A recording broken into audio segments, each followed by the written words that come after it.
ना देखें। जिनको लगती है, मैंने पूरी वीडियो देखी, मुझे तो हर शब्द उसका ऐसा लगा कि हर शब्द कहने लायक था और कहीं भी ऐसा नहीं था कि मैंने जो कहा ना जा सके। और पूरी वीडियो के अंदर इंफॉर्मेटिव भी थी, पूरी वीडियो के अंदर हमने कुछ ना कुछ एक्शन था, ऐसा नहीं सिर्फ बातें हवाबाजी थी, हमने कुछ ना कुछ एक्शन था उस वीडियो में। और ये तो एक्शन से भरी हुई वीडियो है, चुनाव की तारीख आने के बाद बनाई हुई वीडियो है। मुझे लगता है कि आप अब हरियाणा के लिए कमर कस लेंगे।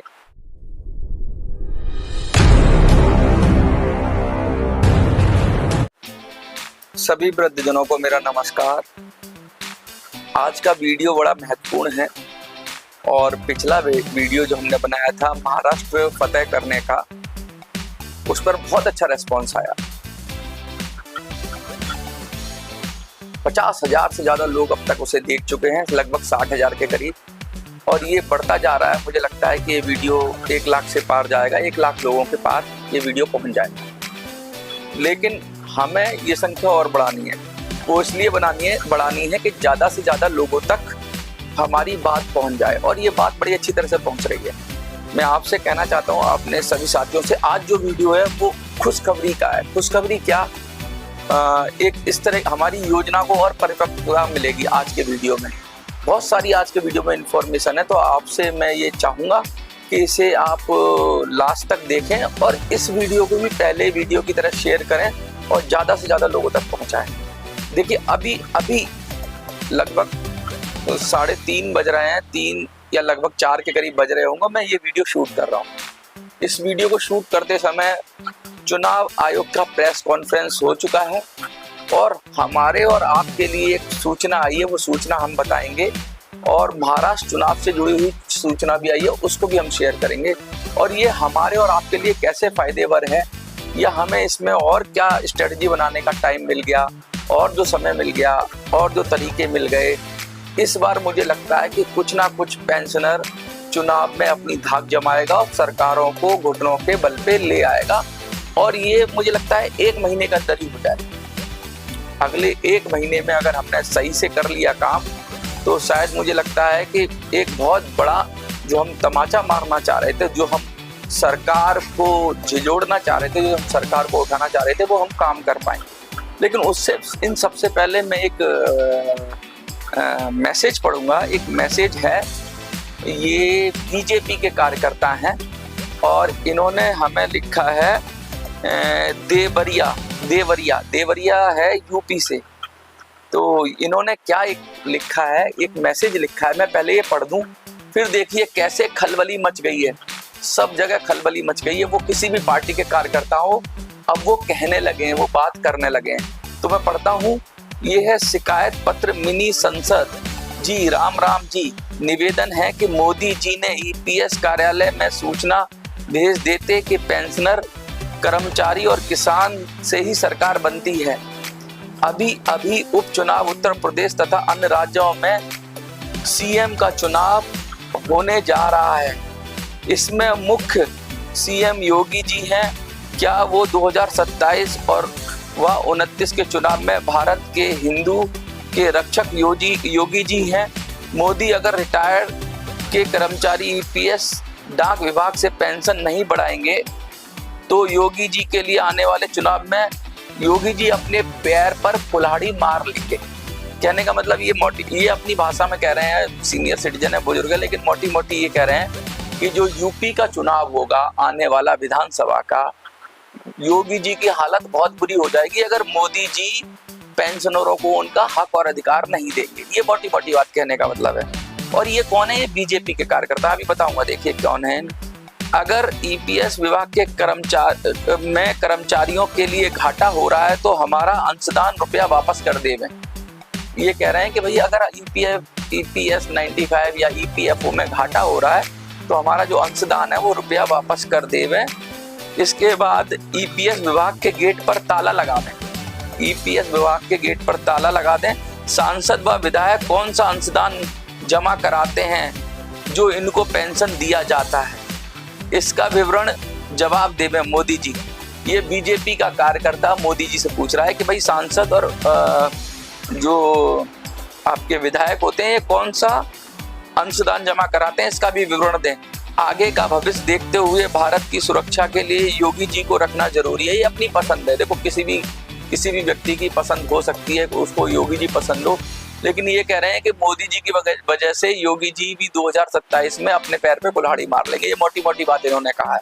इनको शायद योगी जी ज्यादा पसंद है, और हर व्यक्ति की अपनी पसंद होती है। किसी को योगी पसंद है, किसी को मोदी पसंद है, किसी को राहुल पसंद है, किसी को ममता पसंद है, किसी को ये आपके अखिलेश पसंद है, किसी को लालू और नीतीश पसंद है, नायडू पसंद है। सबकी पसंद है, तो सबकी पसंदों का सम्मान है, क्योंकि ये देश है, लोकतंत्र है।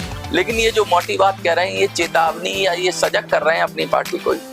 ठीक है, भविष्य के मोदी जी भविष्य देखते हुए भारत की सुरक्षा के लिए योगी जी को रखना बहुत जरूरी है, इसलिए पेंशनर की पेंशन ईपीएस दिलवा दें। आपका आभारी। ये है बीजेपी कार्यकर्ता देवरिया उत्तर प्रदेश से हैं। अब इनका नाम तो मैं नहीं लूंगा, क्योंकि पिछली बार मैंने एक वीडियो में किसी का नाम लिया था, तो वो नाम या फोन नंबर लेने से पता नहीं क्या हुआ कि चैनल पे स्ट्राइक आ गया। तो ये कोई बीजेपी के कार्यकर्ता हैं, देवरिया से हैं, और ये लिख रहे हैं। तो जो भी आप हैं, आपको मैं ये कहना चाहता हूँ कि आप योगी को पसंद करते हैं या मोदी को पसंद करते हैं, कोई बात नहीं, लेकिन सबसे पहले आप ये सीखिए कि आप पेंशन को पसंद करिए, पेंशन के मुद्दे को पसंद करिए, और पेंशन के मुद्दे पे जो चुनाव लड़े उसको पसंद करिए। तो आपका बहुत बहुत शुक्रिया कि आपने इतना बड़ा व्हाट्सएप पे लिखा मैटर, अपने मन के भाव को रखा, जिसमें आपने ये भी रखा कि ईपीएफओ को बंद कर देना चाहिए। ये सब बातें करें, लेकिन मोटी बात अब हम लौट के आते हैं, अपनी जो असल बात थी वो उसको शुरू करते हैं। और आप रुके रहिए, क्योंकि बहुत अच्छी बात मैं बताने जा रहा हूँ आपको, और हाँ, मैं और आपके लिए, सबके लिए खुशी बात है। सबसे पहली बात ये है कि आज जो प्रेस कॉन्फ्रेंस हुई चुनाव आयोग की, उसमें महाराष्ट्र के चुनावों को थोड़ा आगे सरका दिया गया। मुख्य चुनाव आयुक्त ने स्वयं कहा है कि 6 महीने के अंदर चुनाव होते हैं। जो उसकी चुनाव की डेट होती है, जब चुनाव मतलब विधानसभा का कार्यकाल खत्म होता है, उसके 6 महीने के अंदर चुनाव कराने होते हैं। तो मोटा मोटा जो डेट आई है, वो अब जो अगली डेट आएगी, वो ऐसा इशारा मिल रहा है कि वो दिवाली के बाद ही होगा महाराष्ट्र में चुनाव। तो हमें काफी समय मिल गया महाराष्ट्र के चुनाव के लिए, हमें समय मिल गया, हमें तैयारी करने का समय मिल जाएगा। तो या तो नवंबर के लास्ट में होंगे या दिसंबर में, और ऐसा भी हो सकता है महाराष्ट्र और दिल्ली के चुनाव साथ साथ हों। तो दिल्ली के भी जनवरी में या फरवरी में आ जाएंगे चुनाव। तो ये मतलब काफी टल गया, ये बिल्कुल इस जो साल के अंत में जाके होने वाले हैं महाराष्ट्र के चुनाव, और झारखंड के, महाराष्ट्र और झारखंड के साथ होंगे। चुनाव आयोग ने ये भी कहा कि चुनाव इसलिए आगे कर रहे हैं, 2 हिस्सों में कर रहे हैं, क्योंकि जम्मू एंड कश्मीर का चुनाव था। 3 फेजेज में जम्मू एंड कश्मीर का चुनाव किया गया, और जम्मू एंड कश्मीर बड़ा सेंसिटिव इलाका है। इतने दिनों के केंद्र शासन के बाद अब वहाँ पर चुनाव हो रहे हैं, और नई विधानसभा का गठन होगा, परिसीमन भी हुआ है, सुप्रीम कोर्ट के भी ऑर्डर थे। तो उस वजह से जम्मू कश्मीर के 3 फेजेज में चुनाव, लेकिन जम्मू कश्मीर के चुनाव के साथ साथ इन्होंने हरियाणा का चुनाव भी करा लिया, और ये सब चुनाव अगले अक्टूबर के महीने में 4 तारीख को इनका रिजल्ट आ जाएगा। यानी कि ये सितंबर में शुरू होंगे और अक्टूबर में जाके खत्म हो जाएंगे। अभी अगस्त में भी शुरू हो जाएंगे, मतलब नॉमिनेशन वगैरह की प्रक्रिया, लेकिन मोस्टली जो चुनाव है, जो हरियाणा का चुनाव है, वो अक्टूबर में होगा, सितंबर में होगा। और ये अगस्त में भी शुरू हो जाएगी प्रक्रिया। अगस्त में अभी कह रहे हैं कि नॉमिनेशन की प्रक्रिया अगस्त से शुरू होगी, लेकिन जो महीना सितंबर का है उसमें हरियाणा के चुनाव का प्रचार हो जाएगा, और 1 अक्टूबर को शायद वोटिंग है और 4 को गिनती है। तो अब हमने क्या कहा, क्योंकि हरियाणा से बहुत सारे मैसेज आ रहे थे कि भाई आप महाराष्ट्र क्यों कर रहे हो, हरियाणा क्यों नहीं कर रहे, हरियाणा फतेह करना है, हरियाणा की भी तो बात करो, हरियाणा में भी बहुत सारे पेंशनर है, हरियाणा के भी बहुत सारे लोग हैं। तो सबसे पहले मैं वो कहूँगा कि अपने अपने राज्य, अब हरियाणा से हैं आप तो जरूर लिख दीजिए कमेंट में कि हरियाणा से हैं और हरियाणा फतेह करना है, और यस। तो देखो हमारे पास 2 फायदे हुए इससे। एक तो फायदा ये हुआ कि जम्मू कश्मीर के चुनाव के साथ हरियाणा का चुनाव हो गया, तो हम हरियाणा का भी चुनाव में, अब मेरी एक अपनी क्षमता थी, क्योंकि ये जो बड़े बड़े पॉलिटिकल पार्टी वाले, इनके पास तो हेलीकॉप्टर भी है, हवाई जहाज भी है, इनके पास बहुत सारे संसाधन है। तो ये मैं अगर महाराष्ट्र में होता तो हरियाणा करना मेरे लिए बहुत मुश्किल था, लेकिन अब हम महाराष्ट्र भी कर सकते हैं, अब हम हरियाणा भी कर सकते हैं। और हरियाणा एक छोटा है, दिल्ली के पास में है, तो इसमें बहुत कम शक्ति लगाकर हम हरियाणा में लिटमस टेस्ट कर सकते हैं। हम जो हरियाणा की गलतियों से सीखेंगे, महाराष्ट्र में श्योर शॉट फतेह कर ही लेंगे हम, क्योंकि दिल्ली की जो कमियां रही वो दूर की। अब हरियाणा के चुनाव में उतरेंगे और हरियाणा का छोटा चुनाव है, 90 के करीब सीट हैं और इसमें से हमें चाहिए, हमें क्या लगता है कि हरियाणा के चुनाव में हमें अब पेंशनर को हाथ आजमाना चाहिए। और हरियाणा का चुनाव अभी बिल्कुल उबाल खा रहा है। हरियाणा के चुनाव में बहुत सारी पार्टियां हैं, लेकिन कुछ सभी पार्टियों से दिल भर गया है, मन भर गया है लोगों का। वो चाहे कांग्रेस हो, चाहे बीजेपी हो, चाहे आप हो, इन सब का उन्होंने देख लिया है। और हरियाणा में पेंशनर भी बहुत है। तो आपको क्या लगता है, क्या हमें हरियाणा का चुनाव जो अगले महीने जिसकी प्रक्रियाएं शुरू हो जाएंगी, क्या हरियाणा के चुनाव में हम लोगों को उतरना चाहिए? अगर उतरना चाहिए तो यस कर दीजिए, क्योंकि महाराष्ट्र का चुनाव थोड़ा आगे खिसका है। महाराष्ट्र में तो जाएंगे हम, महाराष्ट्र हमारा पूरा, महाराष्ट्र के अंदर हमारी पूरी ताकत है, शक्ति है।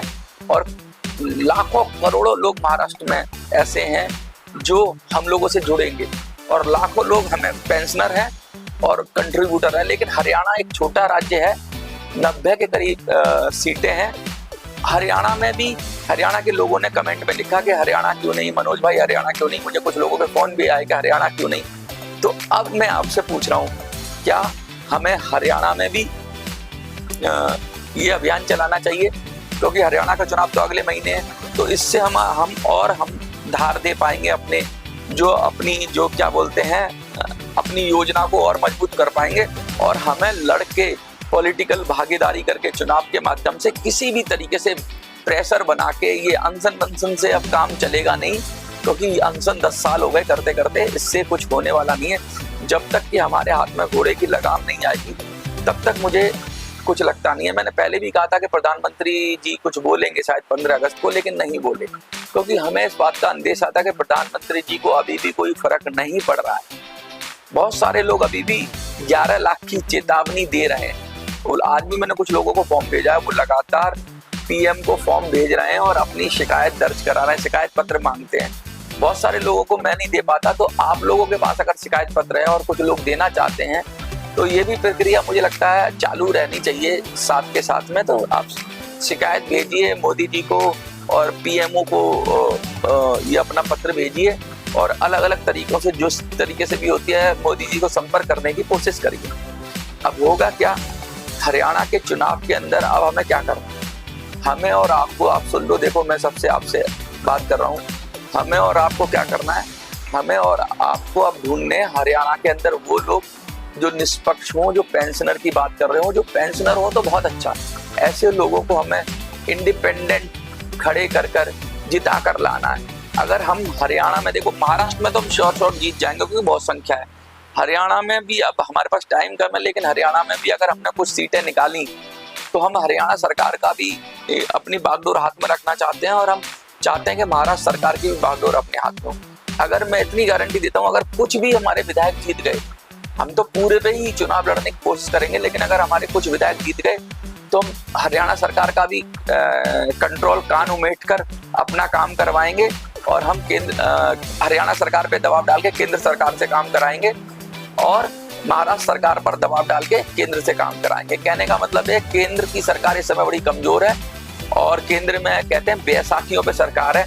तो ये सरकार बैसाखी, देखो अगर ये फुल प्रूफ ताकतवर सरकार होती तो ये मनमानी करती, और ये कभी पेंशनर को हक नहीं देती। ये कमजोर सरकार है, ये आप ही लोगों की वजह से कमजोर हो गई है। तो इस सरकार को दिखाना चाहिए। देख, डर गए ना ये तो, नीतीश को और नायडू को इन्होंने दिया ना, उनका जो भी उनकी डिमांड थी पूरी की। और हमारी तो डिमांड, हम तो, ये उन्होंने ब्लैकमेलिंग की होगी नीतीश ने और नायडू ने, या ज्यादा ले लिया होगा, हमें उससे मतलब नहीं। लेकिन हमारी डिमांड बड़ी जेन्युइन डिमांड है, लीगल डिमांड है। हम अपने हक का पैसा मांग रहे हैं, और अपने हक के पैसे के लिए दबाव बनाना लोकतंत्र में कोई गलत बात नहीं है। राजनीति में भागीदारी करना कोई गलत बात नहीं है, और आप लोगों को इकट्ठा होना।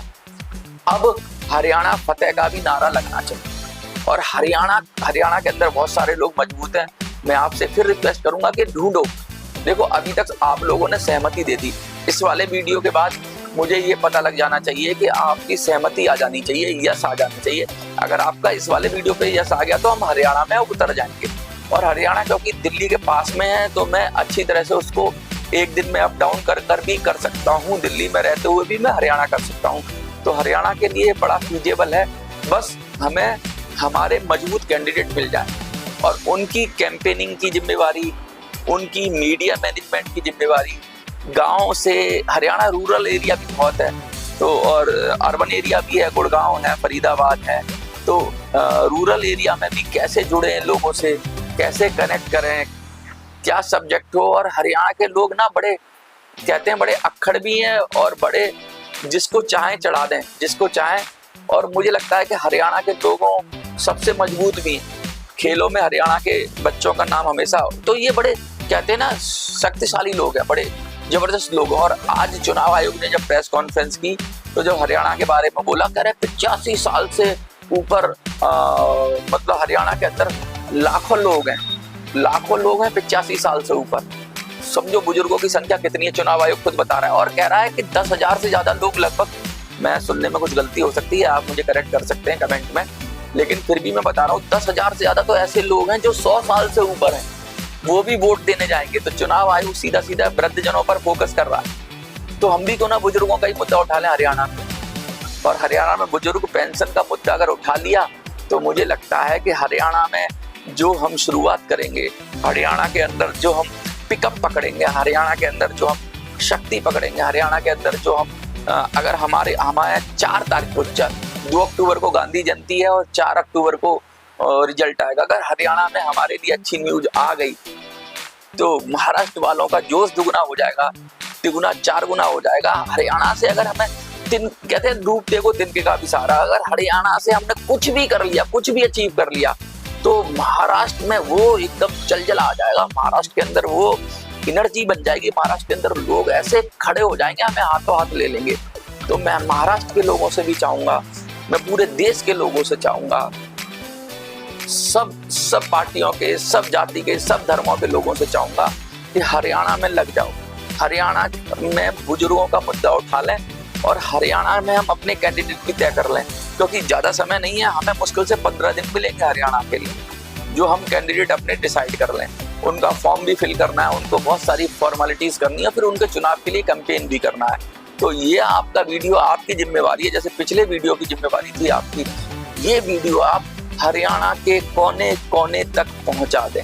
हरियाणा के हर पेंशनर को हाथ जोड़कर मेरी विनती है, महाराष्ट्र के हर पेंशनर से, पूरे देश के पेंशनर से विनती है कि अगर आप हरियाणा में किसी को जानते हैं, कोई मजबूत इंसान है जो चुनाव लड़ने के काबिल है, तो हम सब मिलके उसको चुनाव लड़ाएंगे। थोड़ा थोड़ा हम बाद में कंट्रीब्यूट भी करेंगे, अगर वो कमजोर पड़ जाता है तो हम आपस में कंट्रीब्यूट करके उसके लिए हम थोड़ी सी उसकी ताकत बन जाएंगे।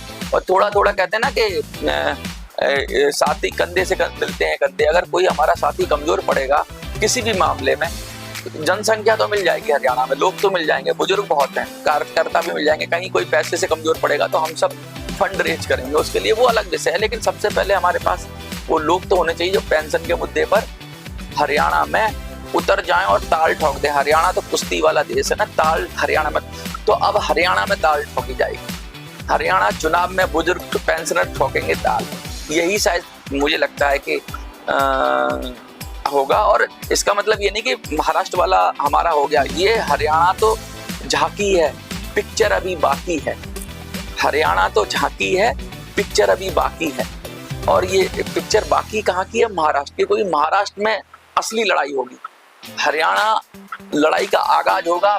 हरियाणा में तो पानीपत भी है, कहते हैं ना पानीपत का युद्ध जो था वो डिसाइड किया था इस देश में, तो फिर से एक युद्ध लड़ा जाएगा और डिसाइड किया जाएगा अब की पेंशनर जीतेंगे से। तो हरियाणा तो ऐसी भूमि है, कुरुक्षेत्र, पानीपत ऐसी भूमि है जहाँ पे धर्म और अधर्म के बीच युद्ध हुआ है। तो अब आपको क्या लगता है कि देखिए, ईश्वर ने जो जिसको भी आप मानते हैं, रब, अल्लाह, वाहिगुरु, जिसको भी आप मानते हैं, गॉड, उसने हमें इतना शुभ अवसर दिया है। चुनाव आयोग की साइड हमारे दिल की और आपके दिल की सुन रहा था इसलिए, और हरियाणा के दिल की भी सुन रहा था कि हरियाणा के लोग चाह रहे थे कि हरियाणा में भी पेंशनर चुनाव लड़ें। तो अब हम इस जो महाराष्ट्र फतेह करने के अभियान है उसे हम हरियाणा से शुरू करना चाहते हैं। मैं आपसे पूछना चाहता हूँ, अगर आपको लगता है कि ये अभियान हम हरियाणा से शुरू करें तो कमेंट में यस लिख दीजिए। और हरियाणा, अभी यस लिखना ही काफी होगा, आपको हरियाणा से कैंडिडेट भी ढूंढने हैं। 90 कैंडिडेट आपको ढूंढने हैं, ये आपकी जिम्मेवारी है। मेरा नंबर ले लो, मेरा नंबर पे एक देखो, कुछ लोग तो ऐसे ही कॉल कर देते हैं, हाँ जी मनोज जी कैसे हो। भाई मैं अच्छा हूँ और लगातार वीडियो बना रहा हूँ, हाँ लेकिन जरूरी इंफॉर्मेशन के लिए फोन करा करो, बाकी व्हाट्सएप कर दिया करो। जरूरी इंफॉर्मेशन हो तो मुझे व्हाट्सएप कर दो। मैं फोन इसलिए नहीं उठा पाता कि मैं बहुत सारी मेरी बाध्यताएं हैं, लेकिन ये नंबर फिर मैं दे रहा हूँ आपको, और ये खासकर उनके लिए दे रहा हूँ कि हरियाणा के कैंडिडेट ढूंढ के इस पे मुझे मैसेज कर देना, व्हाट्सएप कर देना। और हरियाणा के कैंडिडेट, अगर कोई हरियाणा का कैंडिडेट अगर मुझे मैसेज करेगा तो फिर मैं उससे कॉल भी करूंगा और उससे डायरेक्ट बात करूंगा और उसके साथ बैठ के उसकी विधानसभा की डेमोग्राफी समझूंगा, उसकी चीजें समझूंगा, उसकी आबादी का संतुलन समझूंगा। पूरी प्लानिंग के साथ हम उसको पेंशनर के मुद्दे पे, पेंशन के मुद्दे पे, बुजुर्गों के मुद्दे पे, जैसे हमने दिल्ली के मुद्दे चुनाव लड़ा, गली गली, घर घर, गांव गांव, शहर शहर जाकर उसका प्रचार करेंगे और उसे जिता के लाएंगे। और उसकी जीत, क्योंकि हरियाणा की जीत से भी मुझे लगता है हम जीत जाएं कुछ तो शायद सरकार डरे ना, क्योंकि छोटा राज्य है। लेकिन जब हम महाराष्ट्र में घुसेंगे तो सरकार के हाथ पैर फुला देंगे। और मुझे लगता है कि शायद 11 लाख की चेतावनी से मोदी जी को कुछ असर पड़ा होगा, और 11 लाख की चेतावनी के बाद अब हरियाणा से जो पटक मारेंगे, पटक कहते हैं ना कुश्ती के अंदर, पटकी मारेगा ना हरियाणा से धोबी पछाड़, तो हरियाणा से एक सरकार को धोबी पछाड़ मारते हैं। उसके बाद भी अगर सरकार चित नहीं होती और पेंशनर का हक नहीं देती है, तो महाराष्ट्र में घुसकर उसका जड़ से समूल उसका क्रियाक्रम कर देंगे। कहने का मतलब सरकार अगर सुधर जाती तो ठीक है, एक धोबी पछाड़ मारने के लिए अगर आप तैयार हैं, हरियाणा में एक उठाकर पटक कर सरकार को सबक सिखाने के लिए तैयार हैं, तो जरूर कमेंट में आप यस लिखेंगे। और हरियाणा की जो लोग हैं, मैं अच्छा नंबर तो बताना भूल ही गया, फिर से मैं बता देता हूँ, 8375009595। देखिए इसमें 95 भी आता है पीछे, पेंशन EPS 95 है तो 95 2 बार आता है, यानी कि डबल, वो डबल इंजन की सरकार होगी तो होगी नहीं होगी, लेकिन ये डबल इंजन का नंबर है। फिर से लिख लीजिए 8375009595। इस नंबर पे हरियाणा के कैंडिडेट जो भी हैं वो इस नंबर पे व्हाट्सएप कर दें। और आप कोई लगता है कोई ऐसा लीडर है पेंशन से रिलेटेड, पेंशनर से रिलेटेड जो हरियाणा में है और जिसका अच्छा गुट है, तो आप प्लीज मुझे संपर्क कर लें। और ये काम में देरी ना करें, क्योंकि अब 10-15 दिन ही रह गए हैं। इन 10-15 दिन के अंदर हम उसको पूरी तरीके से उसका ऑरा क्रिएट करेंगे, उसकी विधानसभा समझेंगे और उसके लिए प्रचार करेंगे, टीम लगाएंगे और उसके लिए कोशिश करेंगे कि कुछ हम लोगों से फंड भी रेज करें। ये सब हम काम करेंगे और उसको हम जिता के लाएंगे। और उसको जिताने के बाद पेंशन के मुद्दे पे हम अपनी लड़ाई को मजबूत करेंगे और अगले महीने के अंदर सरकार को एक धोबी पछाड़ मारकर पेंशन ले लेंगे। नहीं तो महाराष्ट्र, तो फिर अगर अंतिम विकल्प तो फिर महाराष्ट्र ही है। और उसकी तैयारी के लिए जोर शोर से लगे रहिए आप। जिस तरह से आपने पुराने वीडियो को साथ दिया, पुराने वीडियो को समझाया, देखिए हमारे पास एक कॉन्क्रीट प्लान है। हम ये नहीं कि एक धरना कर लिया फिर 15 दिन तक एक लेटर दे दिया। लेटरबाजी करने का हमारा काम कि मुख्यमंत्री को लेटर लिख दिया, सांसद को लेटर लिख दिया, इसको लेटर लिख दिया, ऐसे लेटर करके ना, और टाइम पास बस 2 कागज के पन्ने रंगे। और वैसे हमने भी 11 लाख की चेतावनी दी, लेकिन वो सब आपने भेजी। मैं कागज लिखने में ज्यादा भरोसा नहीं करता, एक्शन में ज्यादा भरोसा करता हूँ, क्योंकि कागजों को वो घुमाते रहते हैं और कागजों के खेल में आप सरकार से नहीं जीत सकते। आप एक कागज भेजोगे वो 2 कागज भेजेंगे, फिर आप 2 कागज भेजोगे वो 4 कागज भेजेंगे, और वादे पे वादा चलता रहेगा और ऐसे 10 साल निकल जाएंगे। अब तो सीधा इनको धोबी पछाड़ मारने की जरूरत है, इनको राजनीति के मैदान में चित करने की जरूरत है। और हरियाणा की पिच पर इनको इससे बढ़िया पिच नहीं मिलेगी हमें और आपको कि हरियाणा की पिच पे इनको पटक कर सेमीफाइनल जीता जाए और फाइनल में महाराष्ट्र की तैयारी की जाए। आपको क्या लगता है कि हरियाणा के चुनाव में हम सब लोगों को, पेंशनर को अपने कैंडिडेट उतारने चाहिए? और अगर उतारने चाहिए तो जरूर कमेंट में आप लोग यस लिखेंगे, मेरा हौसला बढ़ाएंगे। और इसके साथ साथ जो मैंने नंबर दिया है उस पर संपर्क कर उसको व्हाट्सएप कर हरियाणा से कैंडिडेट भी ढूंढेंगे। और ये 1 हफ्ते के अंदर कर लेना है आपको। मैं ये आपको आज जो भी दिन है, आज शायद फ्राइडे है और अगले फ्राइडे तक हमें कुछ कैंडिडेट मिल जाने चाहिए और हमारा काम भी शुरू हो जाना चाहिए। हम लग जाएंगे, हम इंतजार नहीं करेंगे, हम लगातार लगे रहेंगे और इसको और बढ़ाएंगे, मोमेंटम को और बढ़ाएंगे और फिर हम जो हमारा हक है, जो पेंशनर का हक है, उसे लेंगे। आप लोग लगातार मुझे देखते हो, लगातार मुझे मेरे को मजबूत करते हो, मेरा हौसला बढ़ाते हो। 2-4 लोग आते हैं जो मेरा मनोबल नीचे करते हैं, लेकिन जब आप हजारों की संख्या में मेरा मनोबल बढ़ाते हो और आपको लगता है, कुछ लोग कहते हैं कि वीडियो लंबी होती है, काफी मतलब की बात किया करो, तो मैं क्या छाटूं, क्या काटूं, सब तो मतलब की लगती है मुझे। मैंने पूरी वीडियो इसीलिए दोबारा सुनी। कुछ लोगों ने कहा इसमें कुछ काम की बात नहीं है। जिनको काम की बात नहीं लगती वो ना देखें, जिनको लगती है, मैंने पूरी वीडियो देखी, मुझे तो हर शब्द उसका ऐसा लगा कि हर शब्द कहने लायक था और कहीं भी ऐसा नहीं था कि मैंने जो कहा ना जा सके। और पूरी वीडियो के अंदर इंफॉर्मेटिव भी थी, पूरी वीडियो के अंदर हमने कुछ ना कुछ एक्शन था, ऐसा नहीं सिर्फ बातें हवाबाजी थी, हमने कुछ ना कुछ एक्शन था उस वीडियो में। और ये तो एक्शन से भरी हुई वीडियो है, चुनाव की तारीख आने के बाद बनाई हुई वीडियो है। मुझे लगता है कि आप अब हरियाणा के लिए कमर कस लेंगे और हम सब मिलकर हरियाणा की पिच पर सरकार को धोबी पछाड़ मारकर, पटक कर पेंशन का हक लेंगे। आपको क्या लगता है? देखते रहिए मिनी संसद।